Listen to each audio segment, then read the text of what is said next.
Oke, halo semuanya, dengan saya Ahmad Dodi Pratama atau bisa dipanggil Dodi atau juga bisa dipanggil dengan Bang Dodoy. Oke, di sini saya akan membahas perihal kolom heading atau kolom cell dan juga range. Dan ada satu lagi sih, yaitu row atau baris. Nah, ini adalah salah satu yang ada di dalam Microsoft Excel. Microsoft Excel itu apa sih? Ya, salah satu aplikasi yang berada di Microsoft Office. Selain Microsoft Word, ada juga Microsoft Excel. Namun perbedaannya kalau Microsoft Excel itu mengenai tentang perhitungan, tentang accounting dan lain sebagainya. Oke, kita bahas satu persatu ya. Yang pertama nih kawan-kawan, yaitu kolom heading. Apa sih kolom heading? Kolom heading itu berisi tentang petunjuk kolom pada lembar kerja sheet yang aktif. Jumlah kolom yang tersedia yaitu 256 kolom. Nah, ini adalah kolom heading A, B, C, D, E, F, G. Kenapa dinamakan kolom heading? Karena dia tepatnya di atas atau sebagai kepala heading. Oke, kita lihat di aplikasinya. Ini adalah Excel ya, kawan-kawan. Di sini adalah A, B, C dan seterusnya, itu adalah kolom heading. Sedangkan ada nama lain yaitu kolom. Kolom itu yaitu ini, kolom A, kolom B, C, D dan seterusnya. Kolom itu ke bawah ya. Nah, kolom A, B, C ini adalah kolom, dan yang terblok ini adalah kolom. Sedangkan ada lagi namanya row atau baris. Row itu bahasa Inggrisnya, sedangkan baris bahasa Indonesianya ya. Untuk row itu ada row 1, 2, 3 dan selanjutnya. Dan dia bentuknya horizontal. Ini adalah row atau baris gitu. Oke, kita kembali lagi. Di sini kolom sudah kita bahas, kemudian di sini ada namanya sel.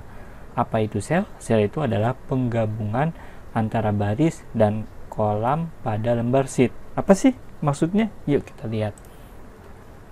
Oke, di sini ada sel yang aktif, yaitu sel A1. Lah, tahu dari mana saya A1 ini? Nah, kok bisa tahu saya selain ini? Kok bisa A1 namanya? A1 ini adalah penggabungan antara kolom dan juga row, yaitu A dari kolomnya dulu, kemudian 1 dari selnya. Nah, tapi sel itu hanya satu ya, aktif seperti ini. Contoh, saya mau menunjukkan sel E7, berarti E di sini, kemudian 7 di sini.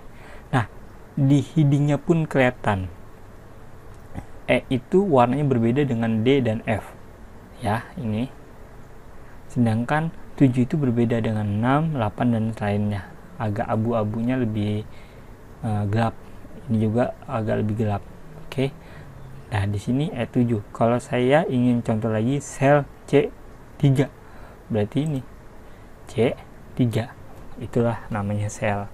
Kemudian perbedaan selanjutnya dengan namanya range. Range itu apa sih? Penggabungan antara sel dan beberapa sel pada lembar sheet atau lembar kerja. Nah, yang belum tahu sheet di sini nih, ini sheet nih, sheet topik 3 sampai 15, sheet 1, sheet 2, soal, jawaban, ini sheet. Sheet itu apa sih? Lembar kerja gitu ya.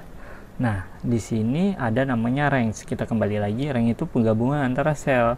Kalau sel itu kan hanya C3, sedangkan kalau range itu penggabungan dari A1 misalnya sampai dengan C5, itu disebut dengan range. Atau bisa juga dari sini, dari I6 sampai dengan M11, itu disebut dengan range. Kenapa bisa disebut dengan range?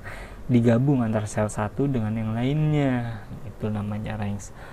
Oke, kawan-kawan, cukup sampai di sini saja perbedaan yang saya ketahui. Jika kawan-kawan ada yang lebih paham dan lebih baik lagi dalam pembahasannya, boleh komen di bawah sini ya. Dan apabila ada masukan juga boleh komen, dan apabila ada yang salah mohon maaf ya.